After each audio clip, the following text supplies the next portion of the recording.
Selamat siang, perkenalkan nama saya Nur Anis April, saya dari kelas AK2C dengan NIM 2105081047. Saya akan menjelaskan materi yang berjudul Cost Volume dan Profit Analysis atau BEP Analysis dengan dosen pengampu Ibu Rosmaida. Terima kasih.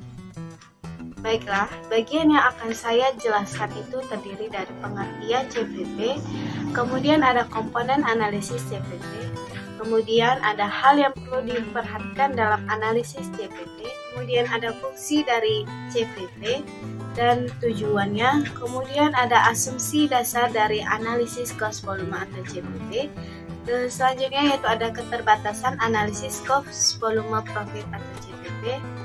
Kemudian selanjutnya yaitu ada penggunaan dan penerapannya. Kemudian ada kelebihan dan kekurangan dari CPP. Selanjutnya yaitu ada elemen penting terkait analisis cost volume dan profit atau CPP. Selanjutnya itu ada penyajian hubungan volume laba dalam bentuk analisis. Kemudian ada konsep dasar dari rumus CPP dan beserta rumusnya. Kemudian yaitu ada konsep dan masalah dalam cost volume dan profit atau CPP. Kemudian yang terakhir yaitu ada contoh dari CPP. Di sini kita akan membahas yang bagian pertama yaitu pengertian CPP. Analisis CPP adalah metode yang digunakan manajer bisnis untuk mengetahui CPP atau cost volume profit atau biaya volume laba, juga dikenal sebagai analisis break-even point, sebagai cara untuk memahami bagaimana perubahan volume, penjualan, harga, dan biaya akan mempengaruhi laba. Cost volume profit analysis atau CPP analysis juga bisa disebut sebagai analisis break-even.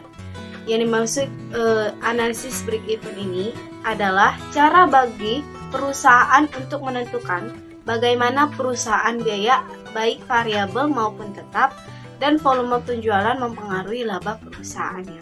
Selanjutnya yang bagian kedua itu ada komponen analisis CPP.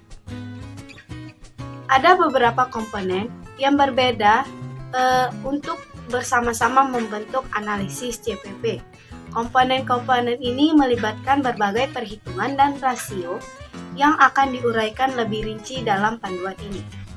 Komponen utama analisis CPP adalah yang pertama yaitu ada rasio CM atau rasio contribution margin dan rasio biaya variabel. Yang kedua yaitu ada break-even point dalam satuan atau dolar. Kemudian yaitu yang ketiga ada margin keamanan. Kemudian yaitu ada perubahan laba bersih dan yang terakhir tingkat leverage operasi. Selanjutnya yang bagian ketiga ada hal yang perlu diperhatikan dalam analisis CPP. Laporan laba rugi reguler mengikuti urutan pendapatan dikurangi harga pokok penjualan dan memberikan margin kotor, sedangkan pendapatan dikurangi biaya menghasilkan laba bersih. Laporan laba rugi, margin kontribusi mengikuti konsep yang sama tetapi menggunakan format yang berbeda dengan memisahkan biaya tetap dan variabel. Margin kontribusi ini adalah harga jual produk dikurangi biaya variabel yang terkait dengan produksi produk tersebut. Nilainya dapat diberikan dalam dolar total atau per unit. Selanjutnya kita akan membahas tentang fungsi dari analisis cost volume dan profit. Di dalam analisis CPP memiliki beberapa fungsi, antara lain yang pertama yaitu menganalisis keberadaan bisnis bagi manajemen perusahaan. Salah satu contohnya yaitu adalah membantu membuat keputusan saat dalam kondisi rugi dalam suatu periode perusahaan. Dari analisis ini, kita dapat menentukan apakah bisnis akan tetap berjalan atau tidak. Kemudian yang kedua, ada analisis CPP membantu manajemen perusahaan untuk lebih memahami perbedaan biaya pada tiap produksi dan penjualan. Jika ada perubahan volume produksi maupun volume penjualan, maka analisis ini dapat memperkirakan laba yang akan diperoleh perusahaan. Selanjutnya fungsi yang ketiga yaitu CPP memberikan gambaran informasi secara jelas agar penjualan mencapai break-even point atau BEP, mencapai target laba yang diperoleh perusahaan tersebut. Kemudian fungsi yang terakhir yang keempat untuk menentukan jumlah produksi agar hasilnya optimal dengan melakukan analisis pada perubahan biaya variabel dan tetap. Selanjutnya kita akan membahas tentang tujuan dari analisis cost volume profit atau CPV. Tujuan yang pertama yaitu ada perencanaan keuntungan, yang kedua bantuan dalam penyusunan anggaran fleksibel, yang ketiga penetapan tingkat tidak untung dan tidak rugi, kemudian yang keempat ada penjaminan bauran produk yang optimal, yang kelima mengambil keputusan harga, yang keenam rencana produksi, yang ketujuh mengambil keputusan manajerial lainnya, yang kedelapan membantu dalam mengendalikan biaya, yang kesembilan mencapai efisiensi. Adapun tujuan utama dari analisis CVP ini adalah untuk membantu manajemen membuat keputusan penting yang mengungkapkan hubungan timbal balik antara volume, output dan penjualan, biaya dan laba. Selanjutnya yaitu kita akan membahas tentang asumsi dasar analisis cost, volume, dan profit. Di dalam CVP ada beberapa asumsi yang umumnya yang mendasari adanya analisis CVP.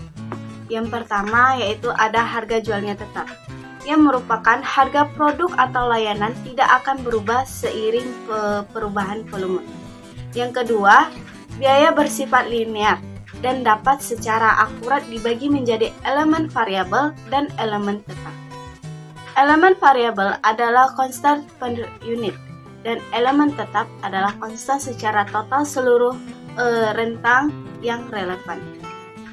Kemudian asumsi yang ketiga, dalam perusahaan multiproduk, bauran penjualan adalah konstan.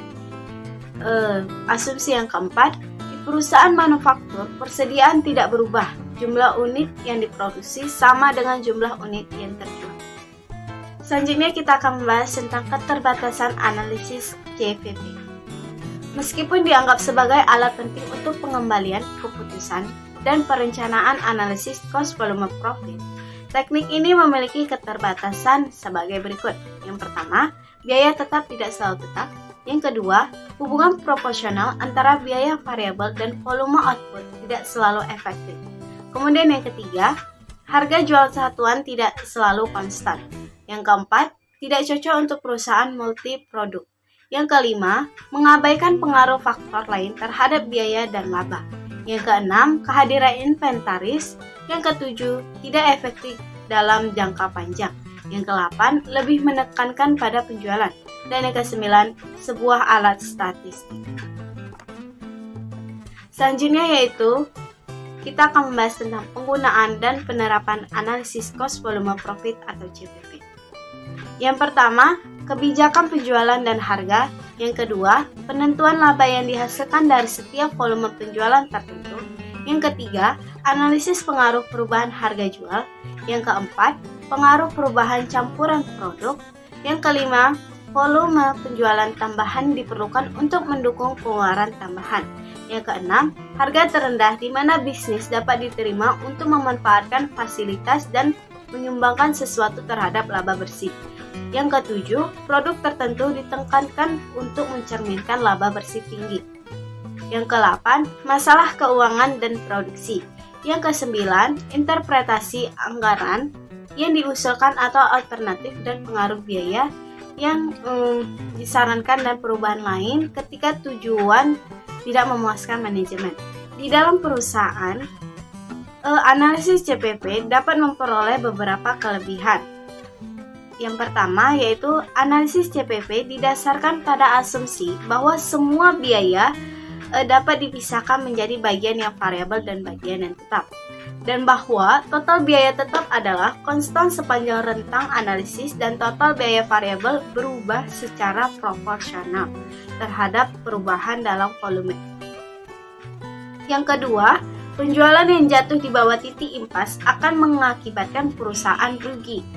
Dengan analisis CPP, perusahaan dapat menentukan margin of safety yang mengindikasikan bahwa beberapa banyak penjualan dapat turun dari tingkat yang ditargetkan sebelum perusahaan mengalami kerugian. Selanjutnya yang ketiga yaitu perubahan dapat menentukan volume penjualan dan bauran produk yang diperlukan untuk mencapai target laba. Adapun beberapa kelemahan.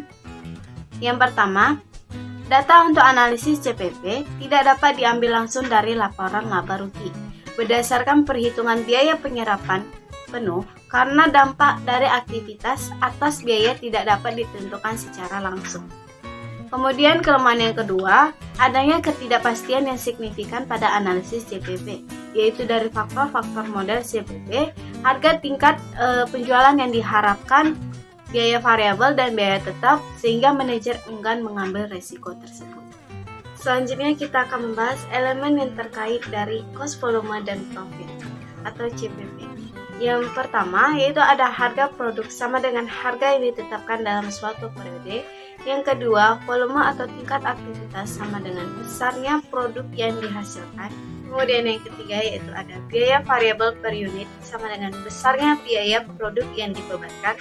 Kemudian yang keempat ada total biaya tetap sama dengan keseluruhan biaya periode.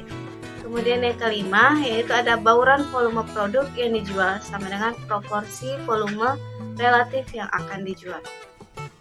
Baiklah, selanjutnya kita akan membahas tentang penyajian hubungan volume laba dalam bentuk analisis. Dalam grafik laba volume atau profit volume grafik menggambarkan hubungan antara laba dan volume penjualan secara visual.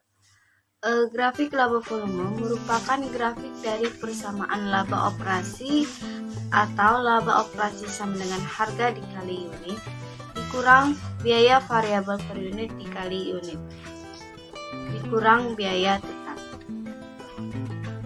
Dalam grafik ini laba operasi merupakan variabel terikat dan unit merupakan variabel bebas. Nilai variabel bebas biasanya diukur pada sumbu horizontal dan nilai variabel terikat pada sumbu vertikal.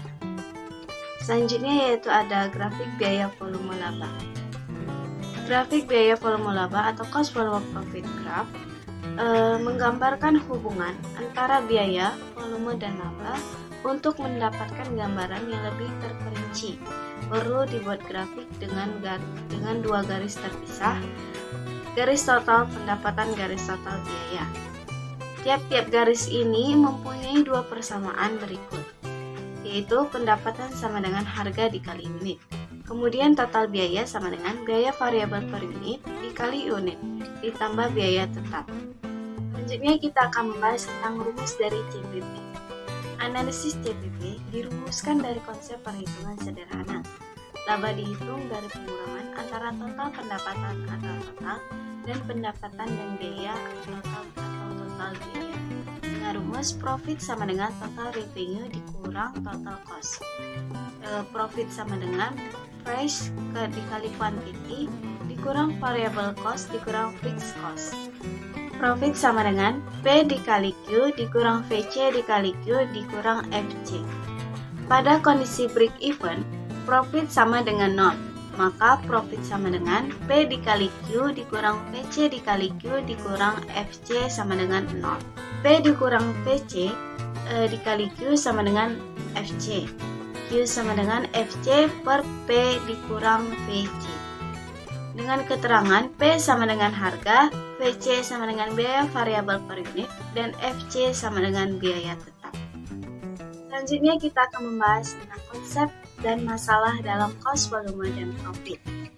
Konsep dan masalah dari CPP sebagai berikut. Yang pertama, ada biaya tetap. Biaya tetap akan konstan dan jumlah totalnya akan berubah bila produksi berubah atau bertambah dengan begitu sebaliknya.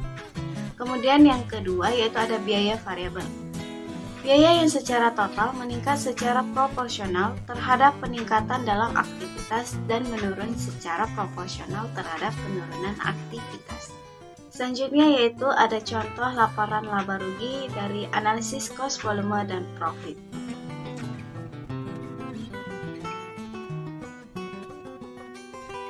Sekian dari penjelasan saya, mohon maaf bila ada kekurangan atau kesalahan kata.